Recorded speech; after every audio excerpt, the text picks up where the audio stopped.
Reprenez le contrôle. Si vous aimez ce contenu, n'hésitez pas à le liker, à vous abonner à la chaîne et à ses notifications. Je répondrai autant que possible à toutes les questions de mes abonnés. Vous trouverez en description le lien pour vous inscrire sur Binance, la plateforme numéro 1 mondiale de trading de crypto. En passant par ce lien, vos frais de trading seront 6 à 8 fois moins chers que Coinbase ou Kraken. Alors n'attendez plus. Bonjour à tous, j'espère que vous allez bien. C'est le Trader Fou, celui qui vous fait gagner des sous. Aujourd'hui, on se retrouve pour une nouvelle vidéo pour aborder les cycles du Bitcoin. J'aurais pu l'appeler les cycles du marché du crypto, car en fait, dès qu'il y a des mouvements assez importants, toutes les cryptos font à peu près la même chose au même moment. C'est pas uniquement le Bitcoin. Cependant, aujourd'hui, l'angle d'analyse sera le Bitcoin, car il y a débat sur l'influence du Bitcoin sur l'ensemble du marché. En général, on considère que le Bitcoin est roi. Aujourd'hui, nous allons présenter donc les deux théories qui abordent l'analyse des cycles du Bitcoin. Il y a deux théories qui s'affrontent. La première, la théorie historique, originelle, consiste à analyser l'évolution du Bitcoin comme une évolution rythmée par les halvings, dont j'ai parlé dans une vidéo précédente. En considérant que les cycles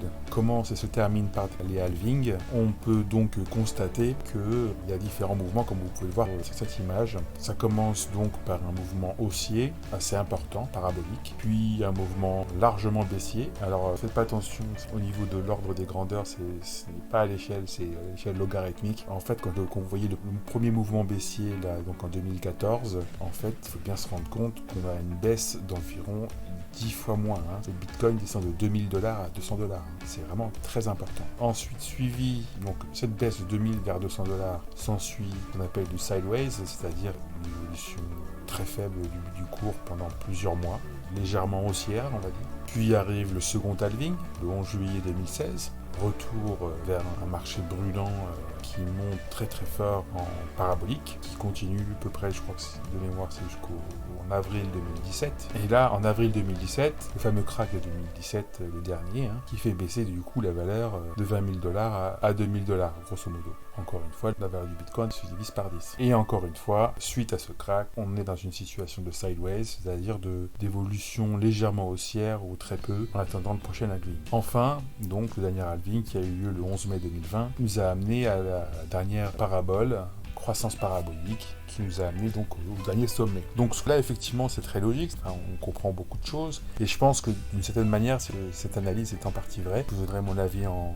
fin de vidéo. Cependant, il est intéressant de voir que c'est la deuxième approche des cycles. Donc là, c'est intéressant parce qu'à chaque fois, on a bien cette analyse hausse parabolique, large baisse, sideways, stagnation légèrement haussière, avant de passer à un nouvel halving qui fait remonter de façon parabolique. À chaque fois, c'est en 3 étapes. C'est intéressant à voir. Maintenant, on va observer le deuxième type d'analyse. Donc c'est une analyse qui a été proposée par Benjamin Cohen, Ben Cohen, qui est un Américain, docteur en physique, qui d'ailleurs souvent est comparé au Sheldon Cooper de l'espace crypto, car il tient une chaîne YouTube qui s'appelle donc Into the Cryptoverse. Il a une personnalité très proche de Sheldon Cooper dans Big Bang Theory. Donc voilà, c'est assez rigolo, mais enfin, c'est quelqu'un de très intéressant, très intelligent. Et donc, il nous propose cette analyse des cycles. Son approche est la suivante. Donc, si vous regardez ce tableau, en fait, lui, ce qu'il va faire, il ne va pas entrecouper les cycles par des halvings, mais par les phases baissières. À chaque bottom, il va analyser le cycle depuis le bottom. Donc, quand vous voyez l'axe des abscisses, on voit le number of days since cycle bottom, c'est-à-dire le nombre de jours depuis le plus bas. Et donc, de là, il en déduit le début du cycle. En rouge, vous voyez le premier cycle,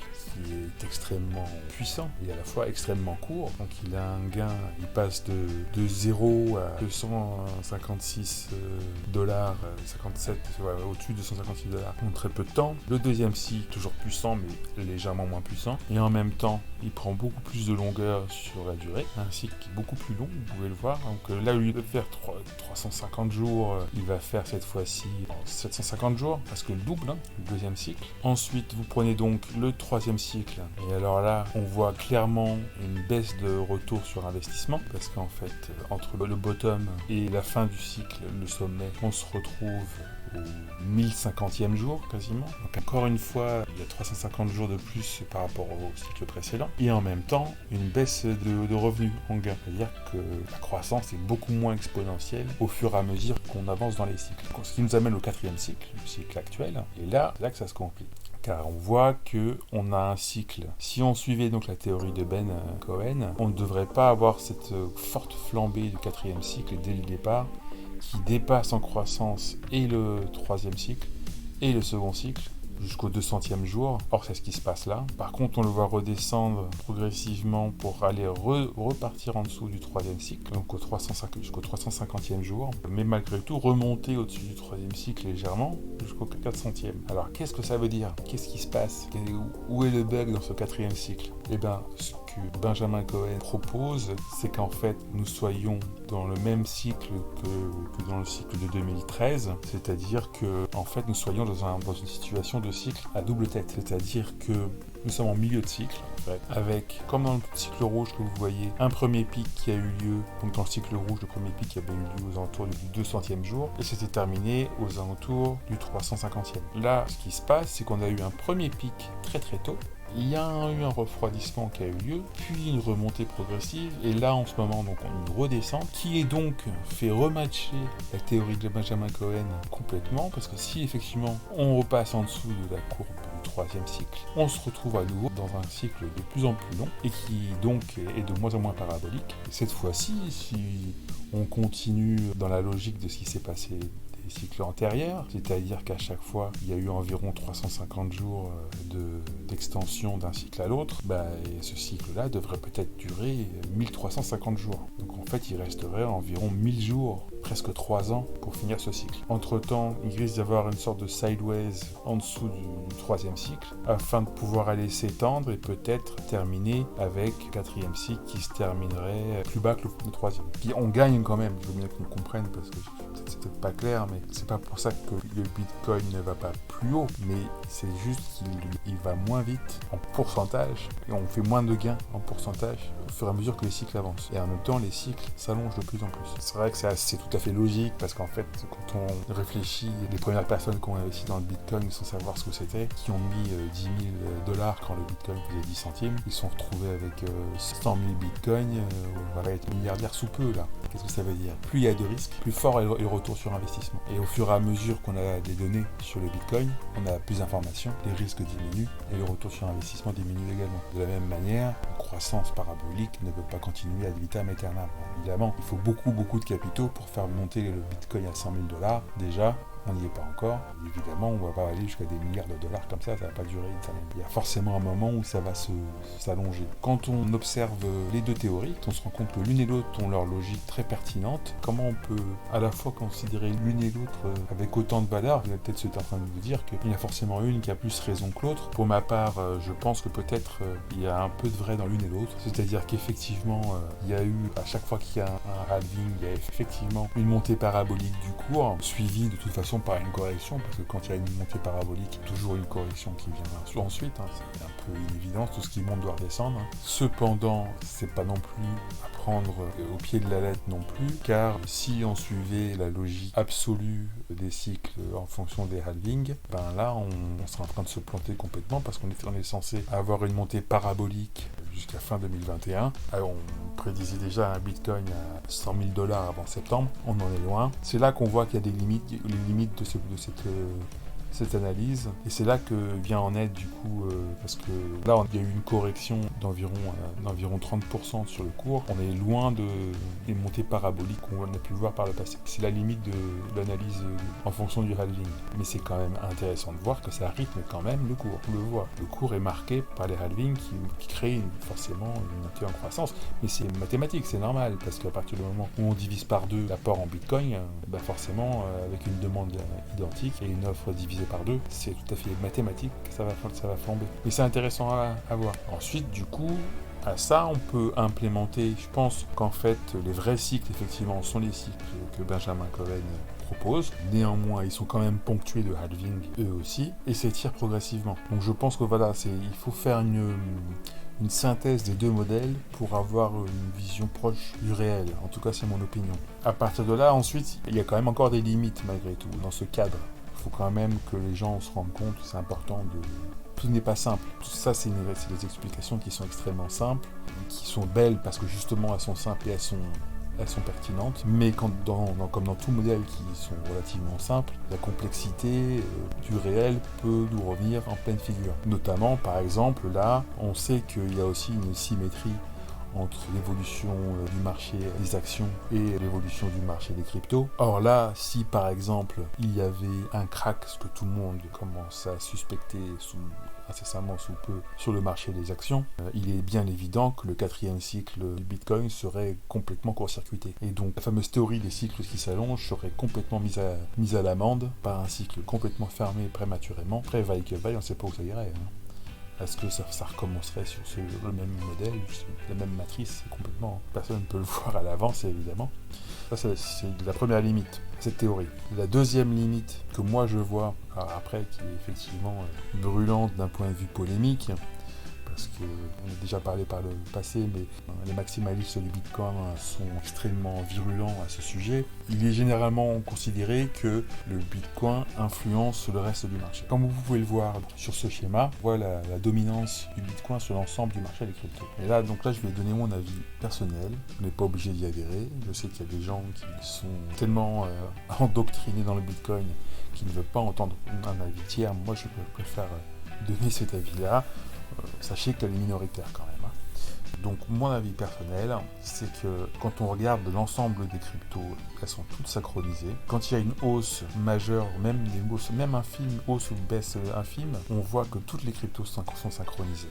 La seule différence, c'est que chacune a ses fondamentaux qui peuvent influencer légèrement à tel ou tel moment, où chacune des cryptos peut avoir du coup son propre historique de retracement, ses propres Fibonacci, ses propres supports, ses propres résistances, mais très souvent, toutes les cryptos qui ne sont pas des bitcoins, des altcoins, ont très souvent la même résistance, les mêmes supports, sont tous au même endroit. Ce que l'on constate, c'est que le bitcoin, depuis 2017, a perdu en dominance, donc en suprématie sur le marché des cryptos, très progressivement, enfin très fortement, suite à la crise, au crack de 2017, et il n'a jamais complètement retrouvé toute sa superbe, puisqu'il était dans les 90% par le passé, et que avec l'arrivée d'Ethereum et des autres cryptos au fur et à mesure, il a perdu des parts de marché, des parts de capitalisation du marché.